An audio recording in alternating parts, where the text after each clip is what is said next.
ক্যামেরার ওপারের সকলকে জানাই শুভ দুপুর। আর দুপুর এখন যদিও নেই, এখন 4টে বেজে পার হয়ে গেছে। তো স্কুল থেকে ছেলে চলে এসছে, তাই জন্যই বললাম শুভ দুপুর।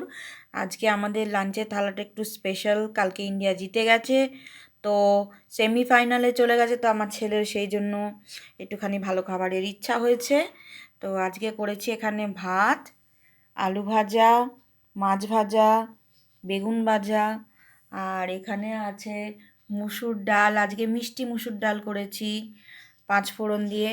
আর এখানে আছে সবথেকে প্রিয় জিনিস আমার ছেলের, সেটা হচ্ছে চিকেন।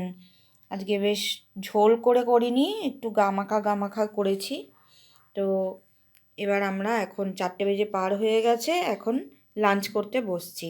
তো সবাই ভালো থাকবে, অবশ্যই লাইক কমেন্ট করবে আমার চ্যানেলের ভিডিওগুলোকে। টাটা।